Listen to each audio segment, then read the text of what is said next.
Inicialmente, Yuji Itadori, protagonista de Jujutsu Kaisen, pra mim, ele é um dos maiores pontos baixos do anime. Só que depois de Shibuya, pessoalmente eu comecei a gostar muito mais dele. Porque, como já é explícito em quase todo lugar que você vai, o mundo Jujutsu é um lugar cruel. E diferente do filme Zero, no anime nos é mostrado todo o lado podre do mundo Jujutsu. Inicialmente, o Itadori era um moleque comum no ensino médio, até que ele comeu o dedo do Sukuna e por essa ação ele foi obrigado a largar toda a vida normal que vivia e ir para a sociedade Jujutsu. O Itadori, ele dizia várias vezes que ele se sentia deslocado e que estava querendo algo para fazer, algo que desse razão à sua vida. E por conta de ser o único capaz de comer os dedos do Sukuna, ele foi obrigado a fazer isso. Antes de continuar falando sobre o Yuji, eu queria falar sobre o Mahito também. O Mahito e o Itadori são opostos. Como o Mahito vem dos medos dos humanos da sua própria maldade, podemos considerar que o fato da técnica de Mahito ser moldar os formatos da alma, tanto dos outros quanto dele mesmo, pode ser por conta da maldade humana poder ter inúmeras formas.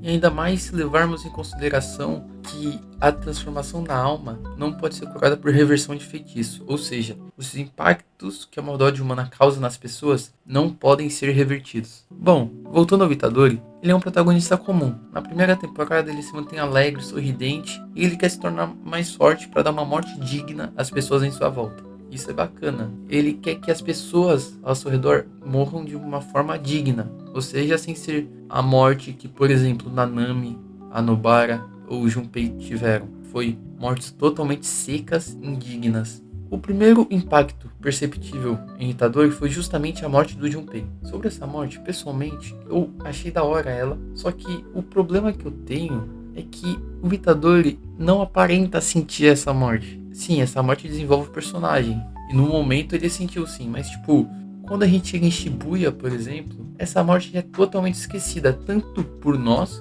espectadores, quanto por Itadori. Porém, essa falta de impacto, ao meu ver, é compensada com a morte de Nanami e Nobara nesse mesmo arco. E depois daqui, eu comecei a gostar do Itadori de verdade. O Yuji, desde o começo, sempre foi um personagem reativo. Ele reagia conforme a história andava. Ele virou feiticeiro porque foi obrigado. Ele foi o receptáculo do Sukuna porque o Kenjaku rebolou lentinho pro pai dele. Mano, as coisas que eu coloco no roteiro. Voltando pra Shibuya, é o arco que o Itadori mais se desenvolve e muito por conta do Mahito. Ou seja, o Itadori se desenvolve muito por conta do medo que os humanos têm neles mesmos.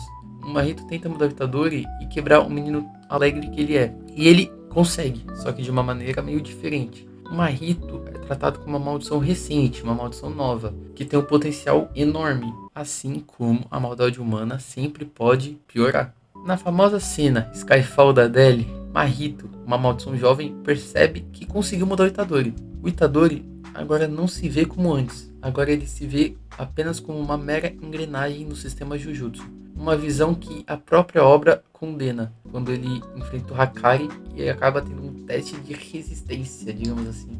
Bom, no jogo do abate, o Itadori praticamente não tem uma participação, mas a gente vê ele confessando os crimes no tribunal de Higuruma que ele não fez, por se sentir culpado de tudo que o Sukuna fez, mesmo não sendo. E isso a gente pode adaptar para nossa realidade como se algo ruim tivesse acontecido e você não poderia fazer nada, mas você mesmo assim se sente culpado. Por exemplo aqui, se eu não tivesse comprado esse copo de vidro, a minha mãe não teria se machucado. Só que tipo, isso não foi sua culpa. Você só tá se auto-sabotando com uma justificativa ilógica. E isso vai acabar te corroendo por dentro, assim como corrói Itadori, que ele tenta se manter o mesmo. Só que diferente de antes, agora ele sim quer morrer.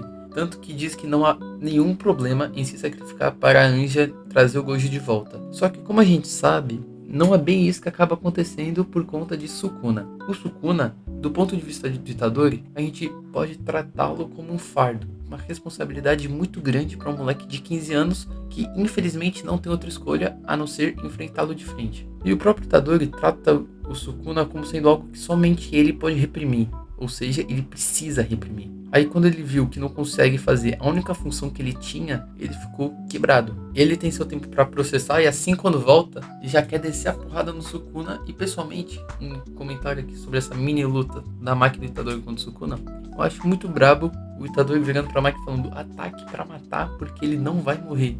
eu acho isso muito da hora, porque mostra que o Itadori tinha noção de com quem tava lutando e que mesmo o Sukuna sem todos os dedos já é brabo demais. Bom, e essa mini lutinha acaba com o Brown chegando e congelando os dois. A próxima vez que vemos o Itadori, ele já está decidido que vai matar, não é exorcizar, não é neutralizar, ele vai matar o Sukuna.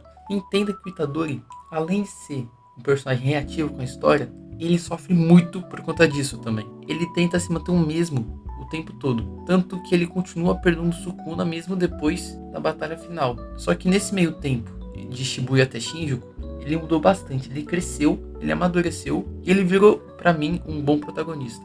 Pessoalmente, eu curti muito ele em Jujutsu, um personagem com desenvolvimento que você entende, você compra a ideia de que o Itadori era um moleque feliz e que teve que aderir a esse mundo cruel que é o Jujutsu. Não só isso, mas ele tentou continuar o mesmo moleque feliz, mesmo perdendo amigos, professores, parentes. Ele tenta e consegue exalar a positividade. Tanto que, caso eu pergunte pra você, defina Itadori em uma palavra, você provavelmente diria coisas positivas, como feliz, alegre, sorridente. Porque é o que o personagem deixa entender que ele é.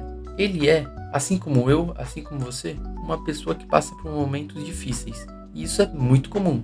Mas agora você pode se acovardar perante a eles, igual fez o Yuta no volume 0, que se isolou de tudo e todos.